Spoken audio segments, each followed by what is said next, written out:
You are listening to the Foreign Policy Focus podcast. We cannot wait for the final proof. The smoking gun could come in the form of a mushroom cloud. Haven't you driven enough people from their homes already? Bulldoze their villages, seize their property under laws they had no part in making. Now working in Libya with friends and allies, we've demonstrated what collective action can achieve in the 21st century. Now the host of the show, Kyle Ansel. Welcome to episode 465 of the Foreign Policy Focus podcast. Joining me on today's show is Will Porter. Will is a staff writer at RT. You can find the work he does there by following him on Facebook or on Twitter at WKPANCAP. Facebook is just the name, Will Porter, easy to spell. He's also, writes some opinion pieces, and they've been published at consortiumnews.com, antiwar.com, and the Libertarian Institute, which is, of course, where you find this show and the articles that me and Will have written together. So, Will, welcome back to the show. Hey, thanks for having me back on. How you doing? Yeah, great. Great to have you on. I think this is our fourth Monday in a row, so got a little bit of a trend going here on the show and talking mostly about the work that you're putting out over at RT, all the important stories that you're covering. And so this one has to do with WikiLeaks, but not Julian Assange or Chelsea Manning, although we will be talking about Chelsea later. And that is the Vault 7 leak. So maybe just a quick reminder of what the Vault 7 leak is, and then tell us about this trial that's going on or just concluded. Sure. Yeah. So there was a pretty big development in the case of a guy named Joshua Schultz, and he is the former CIA software engineer who is accused of leaking the Vault 7 documents to WikiLeaks. And those were published back in 2017. And Vault 7 included something like, it was like 10,000 or 9,000 classified documents. It was the biggest leak of CIA material in history, and ended up being larger than what Edward Snowden leaked on the NSA. Like, there were more pages of documents in this leak. And the Vault 7 leak revealed a lot of significant and newsworthy things, mostly surrounding the CIA's cyber war program and its secret hacking tools, as well as it kind of outlined the CIA's attempt to pretty much destroy any semblance of secure electronic communication, like their quest to absolutely eviscerate that.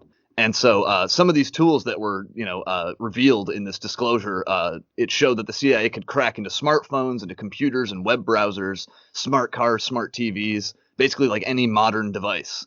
And it showed how they can turn a lot of these devices into listening posts and microphones to eavesdrop on people. And we also learned in the Vault 7 leak about how the CIA can kind of leave behind these false fingerprints and basically make it look like another government or actor was behind a particular hack, so they could kind of frame other parties for cyber attacks. And I think that part's especially relevant when we're talking about, all these constant claims and accusations about Russian cyber attacks and stuff like that. So it's interesting to know that they're able to do that kind of thing. And so that sort of is in brief, the significance of the Vault 7 docs. There's a lot in there. It's 10,000 pages or 10,000 documents or something. But that's sort of the gist of it. So in 2018, though, this guy, Joshua Schultz, was charged with 13 counts related to this leak. And that included the illegal gathering of national defense information and a few other charges along those lines, as well as making false statements, theft of government property, obstruction of justice, and a few other things. But it was all sort of tied back to this leak. I think he was facing something like 135 years in prison with all the charges combined.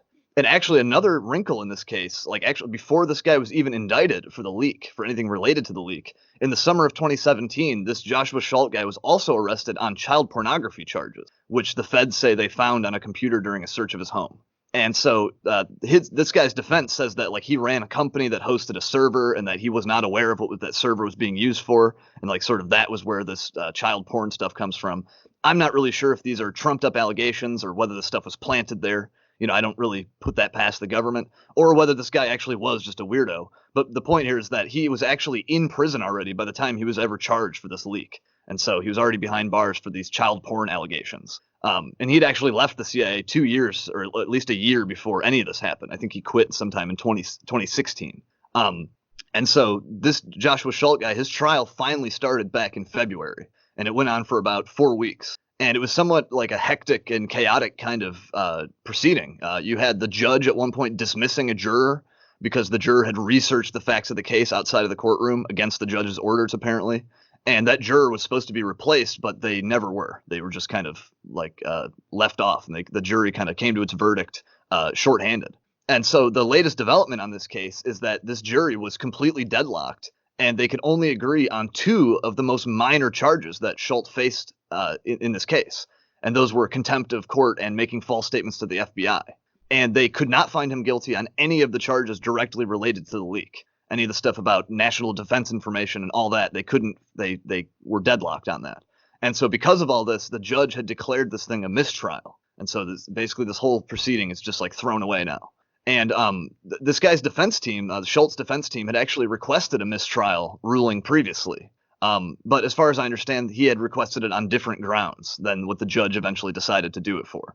I think the judge was more citing some of the irregularities in the trial, with the juror and like the outcome of it and stuff. Whereas Schultz's team was saying that they were denied exculpatory evidence. And so that's like a whole other part of this case, this other irregularity, what they call a Brady violation, when you're not given like evidence that would exonerate you. And at one point, the feds actually they said they quote unquote misplaced a hard drive that had all of the defense's discovery information on it.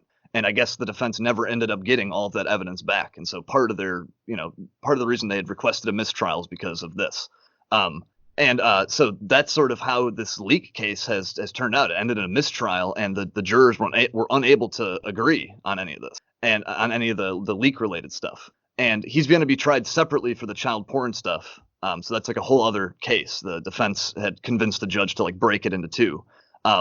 And the prosecution will probably try to retry him because it didn't get like dismissed with prejudice or anything. And I can't really see them dropping the charges at this point. But the big thing here is like the prosecution has shown that it does not have a slam dunk case. And, like I'm not really sure if this Schultz guy was the leaker or not. Like he has a whole argument about why he wasn't. But nonetheless, the government was not able to prove that he was the leaker. And the big significance here, or I guess let me explain first why it was so hard to prove him guilty. Because part of the thing was that the prosecution had to lead the jury through this like complicated maze of like technical forensic evidence to try to show that this Schultz guy was behind this leak. But like the jurors, I don't think had much expertise in that subject. And so like it wasn't very persuasive to them. They didn't find it convincing that he actually did this. And so this aspect of the case actually may have some pretty big implications for Julian Assange. Like this might, relate. We might see a preview for the Assange trial if Assange is extradited to the U.S. To stand trial. The prosecutors in his case would have to present similar evidence to prove that he had some role in helping Chelsea Manning break into the military computers in the Iraq and Afghan war logs. And so this is like a pretty significant thing in this Joshua Schultz guy's trial, is to see how the prosecution had such a hard time proving to the jury that he did this. And so we might see something similar to that in the Assange case, if that ever, God forbid, if that does happen, if he is extradited. And so there's this case is significant in more than one way. The Vault 7 leak itself is significant, but it might also give us some window into what would happen to Julian Assange. I'm not sure if you know this, Will, but is this in the Eastern Virginia District Court, the same court that Julian Assange is indicted in? I only ask because I know John Kiriakou has talked about how hard it is to get a good jury in that particular district. Yeah, I know which one you're referring to, the one they like try all like the espionage and leak related cases in. But no, I'm not actually sure if he's being tried in that district. I would not be surprised though if he were. Okay. Well, to stay on the subject of heroic leakers here and WikiLeaks, Will, and I guess that guy turns out to be a child porn creep. It does somewhat diminish his Vault 7 leak, but nonetheless, the information is very important. Right. But particularly here in the case of Chelsea Manning, who heroically leaked a bunch of documents to WikiLeaks that showed just how terrible the morality of the Bush administration was with the killing of civilians in Iraq and Afghanistan, not reporting on them, undercounting them, what was going on at Guantanamo Bay, and just so much other abuse of detainees and prisoners, and all the different State Department cables going on, exposing all kind of the behind the scene things, the way the U.S. was manipulating and corrupting governments all over the world. So I know on Friday's show I had updated that Chelsea Manning was finally released from prison, But Will, I know there's been some significant events, just over the weekend, and tell us about what's happening with Chelsea. Yeah, so as you said, the judge had ordered her released from custody. She had been in prison since last May because she refused to testify again against Julian Assange, to help the grand jury case against him. And so during that time, while she was in jail for I don't know, I think it was like 10 or 11 months, they had been fining her every single day $1,000. And she had piled up like over $250,000 in fines from, her stay in jail. And in that time, she lost her apartment. She had to put all of her belongings into storage or have friends do that for her. And she had zero income at all. So she was totally, I don't know, that's a lot of debt to be in. It's 6 figures of debt. But in the last few days, in a rare instance of some good news here, in addition to being released from jail, Manning's legal fees are no longer a problem for her because one of her friends apparently set up a GoFundMe for her, and it ended up raising like $267,000 in less than 2 days. And so that covers all the legal fines and then some for her. And then actually another GoFundMe has been set up as well to help her with her living expenses because, like I said, she lost her apartment. And the last time I checked, that one had raised about $40,000 in less than a day.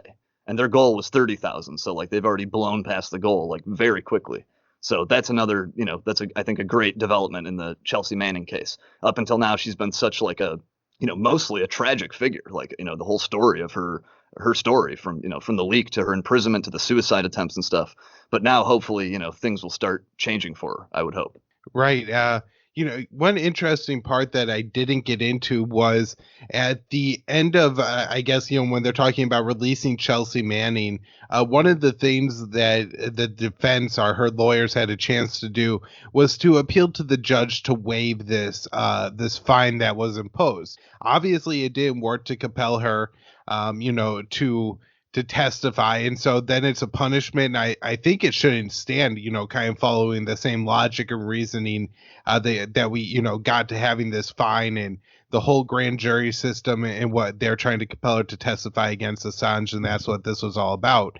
And, kind of showed how she hasn't been able to work, she has no income, she actually has some, previous debt and stuff like that.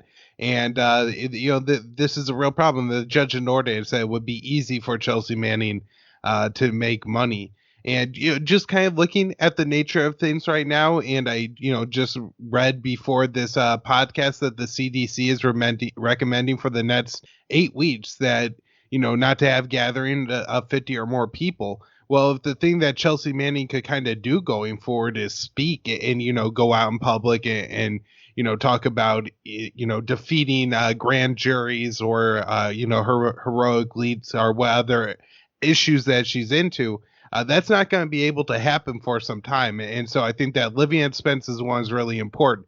And just how cruel the justice system has been to Chelsea Manning is nearly unbelievable, and just goes to show how powerful her elites were, that they want to destroy her this bad. Yeah, it is incredible. Just this sort of vitriol you see the system launching into against her, the fines, the daily fines, that served no purpose. Clearly it was not, because they said it was supposed to serve this coercive purpose to get her to testify. But clearly it wasn't doing that. It was just at that point, it was just punishing her. It was extra penalizing her. So, yeah, it is pretty clear when you see, I don't know, when people behind these kind of leaks and these heroic acts, how they're treated in the legal system. It's pretty clear. Right. Well, there's tons of great examples of how John Kiriakou, who exposed the torture program, was the only one that went to jail for it. Or, how people I think Thomas Drake is the one who kind of famously ends up working for Apple, at Apple Store because of, just his inability to get a job after, doing this leak. It's not something that pays well. And, no. I'm not quite sure what Edward Snowden's quality of life is in Russia, and I think for him maybe things are just a little bit different because he speaks well, one, and he also just is able to do so much online, and I think is probably just such a talented computer, kind of code writer or whatever else he does. That he's able to make a decent living, but I don't think that is the case for everyone. And so, people really think about helping Chelsea out, especially as things are going to be, I think, particularly difficult for her during this whole coronavirus nonsense, since she is a public figure, and public figures are going to have a hard time doing public things. Right. And yeah, her the GoFundMe is still open for her personal for her living expenses. The one for the legal fees has been closed, but yeah, I think the one for the living expenses will be open now for at least some time. They have passed their goal, so if people wanted to donate, then now would be the time. Yeah, I'm not sure if I could put on the show notes, but I'll definitely hit the retweet button, so anybody who follows me on Twitter, you can find that. Let's move on to the situation in Iraq, where is once again, at least the U.S. was attempting to, kind of play out this proxy war with Iran in Iraq, but very unfortunately for the Iraqis, it ends up with actually, it seems that, their soldiers bear the brunt of the U.S. retaliation here. So on the last show, I kind of just got us up to the fact that the U.S. had carried out some airstrikes. I did mention that those airstrikes were carried out jointly with the U.K. That is actually not the case. The U.K. backed out of carrying out airstrikes because the evidence was so thin. Now, they may have been somehow involved in the operation, maybe in picking targets, maybe they refueled an American plane or something. I'm not sure. There may be some way in which they were involved, but they didn't actually drop any bombs. And so, Will, I don't know if you want to catch us up on the rest of the details, the results of the strike, and what you think moving forward. Yeah, sure. So, yeah, as you said, there was this rocket attack last week. It was like 15 or 18 rockets on Camp Taji that killed 2 American soldiers and a British medic, I think it was. And I had also, I thought, read that it was a joint response, that the U.S. and the U.K. had launched this retaliatory strike on, I think what they said were 5 Kataib Hezbollah positions across Iraq, these Iraqi militia positions. And I actually did see, too, that the Iraqi government did summon both the British and American envoys after those retaliation strikes. And so the Iraqis, I guess, were considering the UK to be in some way involved. But nonetheless, yes, these retaliation strikes that were launched, I guess, just by the U.S. Ended up killing, I think, 6 people. And none of them, I think, were actual militiamen. So, those are the people we'd be going after. That was, we had blamed this attack on this Iraqi militia, Kataib Hezbollah. And that's the same militia, by the way, that was involved sort of with there was an attack on the K1 base near Kirkuk late last year. And that eventually culminated in us launching a drone strike that killed Qasem Soleimani, the Iranian Quds Force commander. And in that same drone strike, also Abu Mahdi al-Muhandis, the leader of Kataib Hezbollah, was also killed. And so this group has kind of been involved in a lot of the tensions lately in Iraq between the U.S. and Iraqi militias and Iran as well. And so, but the 6 people killed in this retaliation strike apparently were 3 just regular Iraqi army soldiers, or I don't know if they were in the army or what branch they were in, but nonetheless, they were not militiamen. And then apparently also 3 police officers and a civilian also had died. Or maybe it was 2 police officers and a civilian, because I think it was 6 casualties altogether. But yeah, so there was no militiamen confirmed killed, at least according to the Iraqi government. And the Pentagon had confirmed these retaliation strikes on these 5 sites against Kataib Hezbollah. But a day prior, there were also reports of U.S. strikes on militia positions in both Iraq and Syria. And Washington never confirmed that or anything, but I'm not I think it's possible that these strikes went a little further than the U.S. is saying. And Kataib Hezbollah, we should point out, too, they're like a de facto part of the Iraqi military. They're one of the major groups in the Popular Mobilization Forces, or the PMFs.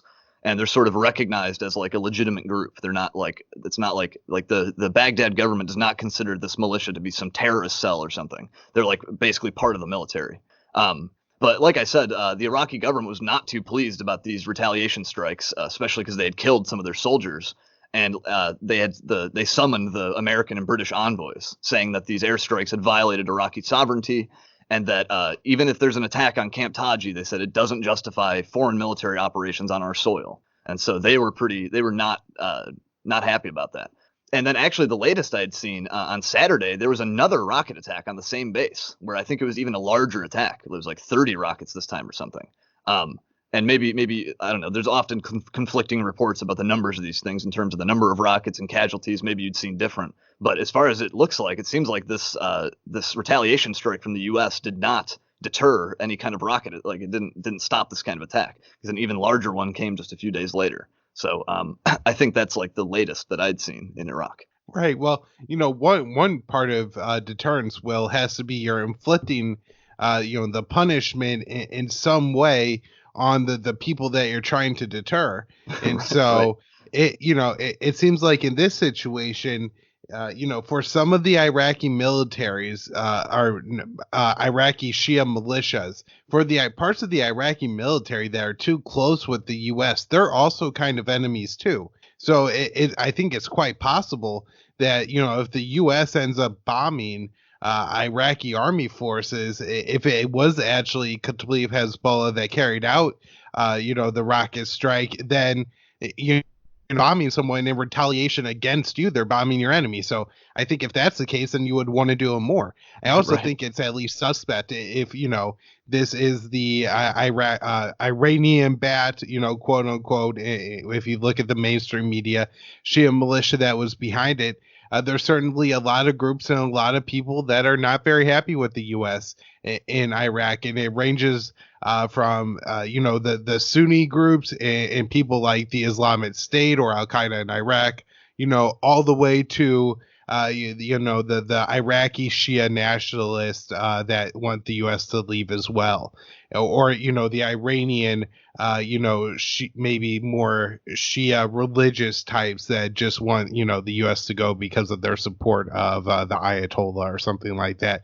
Either way, there's a lot of people I say that could be potentially behind this attack. It doesn't seem like anybody has any evidence of we saw, we had this satellite picture of this truck being in this region, and or we have this piece of this rocket, and we could see here it was made in an Iranian factory, or at least some kind of something, even if that could be fabricated as well, to provide as proof, but they haven't at all. No, yeah, it seems like they've consistently done this with this specific group too. KH, they've consistently accused them of rocket attacks and stuff, and not really presented any evidence for it.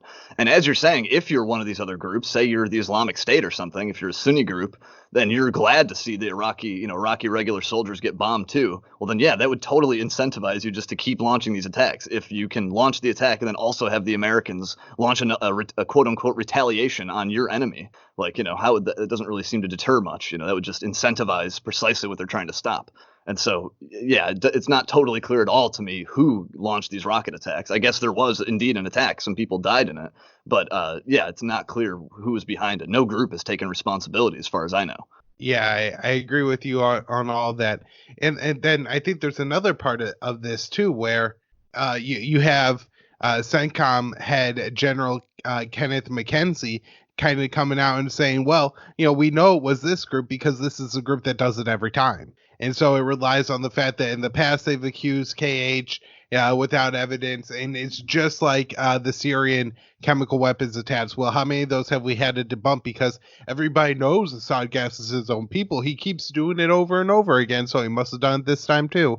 And then, we had to spend 40 hours of showtime debunking all the lies they put forward.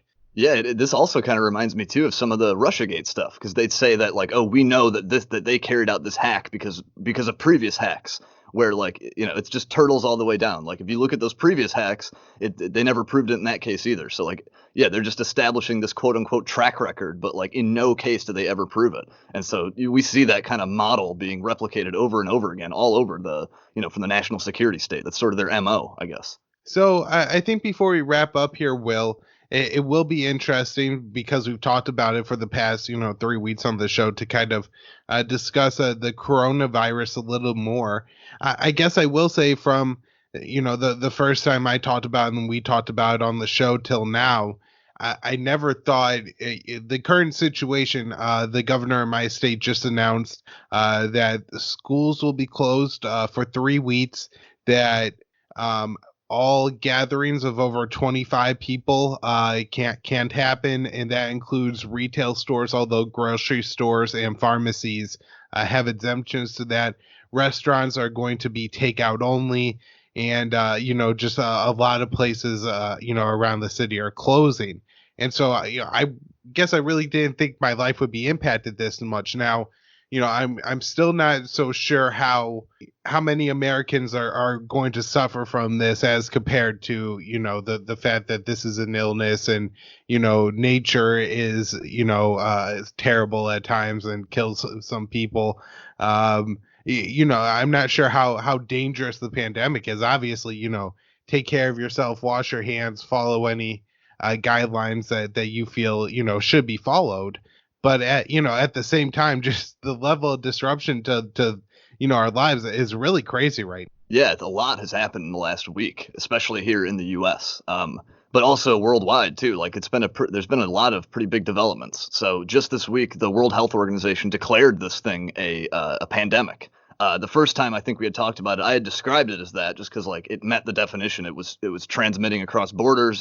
There was multiple outbreaks across different continents. But now the World Health Organization has officially classified it as a pandemic. And I don't think that like changes that much practically. Like I don't think that changes how the World Health Organization responds to it or how they act at all. But it does sort of like signify that maybe we've entered a slightly more serious phase of this outbreak, that it's now a pandemic.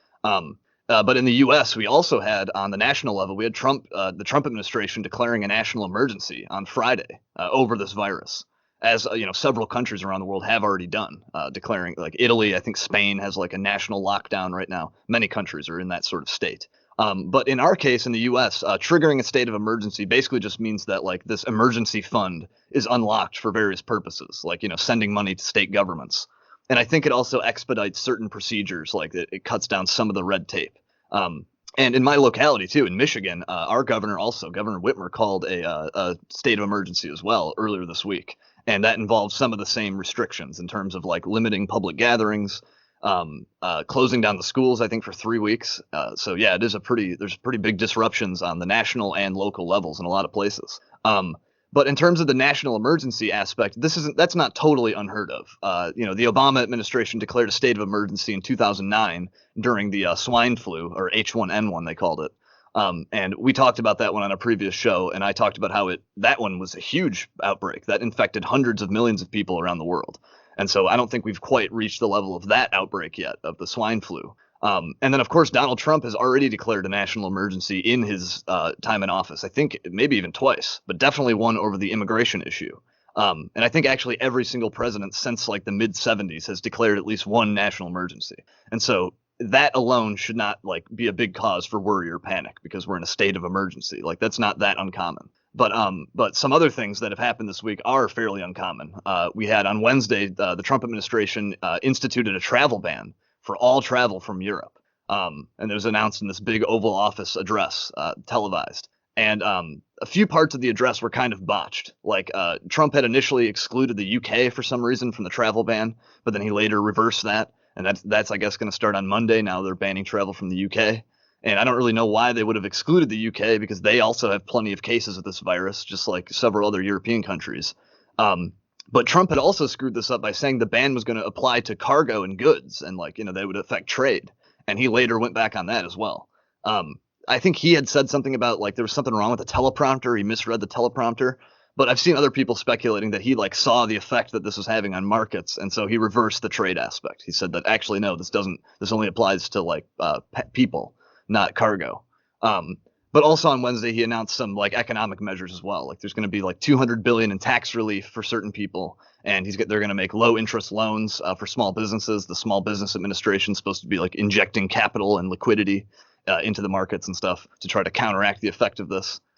So quite a bit has happened with this virus. And worldwide right now, it's infected something like 162,000 people and killed around 6,000. And so it has escalated quite a bit since the first time we had talked about this in the beginning of March.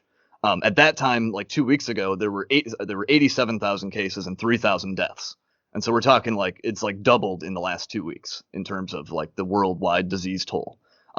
But of course, keep in mind, too, that like something like over 75,000 of these patients in this total number have since recovered. And so like that's something you should always remember, too, that it's not these 162,000 people aren't all currently sick. And so people are recovering.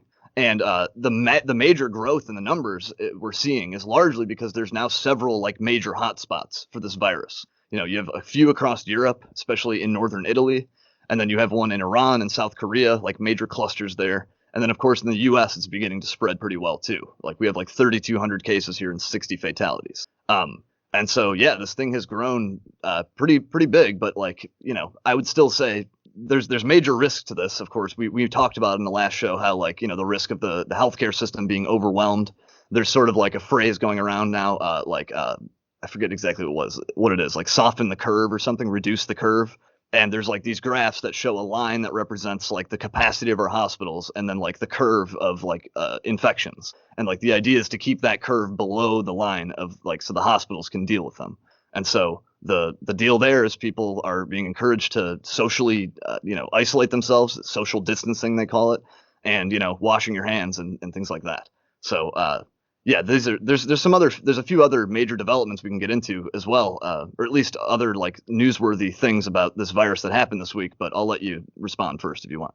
Well, I guess just fortunately we do this podcast from several states apart, a few hundred miles away, Will. So we don't have to worry about distancing ourselves too much more than this and continue to do the show. But I'll let you go on with all the other developments that you have. Sure. So, this is sort of a development. It's more just something that it was a scare. So earlier this week, it came out that Trump came into contact. The president came into contact with two people who were tested positive for this illness, and both of them were Brazilian officials who had visited Mar-a-Lago in Florida last weekend. And one of these guys had actually shared a dinner table with the president. And so he was, in his presence for quite a while. And there was another guy who had taken a picture, like standing directly next to Donald Trump, like touching him physically. And so that was kind of like, there was a period during this week where it was like, is the president infected with this virus? But apparently he took a test. And on Saturday, the White House said he tested negative. And so, that could have been a major development. That's why I said it wasn't really, because it turned out to be negative. But you've had quite a few officials testing positive for this. You had a similar scare with the Brazil's president, Bolsonaro, and it was actually one of his aides who had gone to Mar-a-Lago and caused the big scare with the president. But you also right now you have 10 Iranian officials who've been infected, including their vice president. You have a party leader in Italy. You have the Australian Home Affairs Minister, a health minister in the UK, the mayor of Miami, and you also have Justin Trudeau's wife, the first lady of Canada. All these people have tested positive for this illness. So it is, it's getting pretty widespread, it seems. It's not just, it's now affecting officials and public figures and stuff. Right. And that has been crazy just to see the reaction of people. Well, I saw Tom Hanks at it and people were, oh my God, sad face, Tom Hanks has coronavirus. And what are we doing about that? As, people who are, famous and any more A or B list celebrities that get it, that's certainly going to be a big deal. And just how I don't know if you watched the press conferences and how much they're pushing Trump. Well, why didn't you get tested? Shouldn't you be tested? Shouldn't you be isolating? It's quite, it turned into quite a big story. I do think that it seems like the media is partly ending up manufacturing some stories here, like the toilet paper shortages. Toilet paper runs a little low, and then they start reporting on toilet paper running low, and now the toilet paper is picked over at every single store you go to. It's something to see. I was walking around a CVS yesterday evening, and there are just certain sections of the store, the cleaning supplies, the toilet paper, the tissues, where there is nothing, the Diet Coke, nothing. And then there are other areas of the store where it's just like any other day. And so I was watching one of the press conferences where Trump had with him some CEOs of kind of manufacturing companies. I believe one was a manufacturer of toilet paper.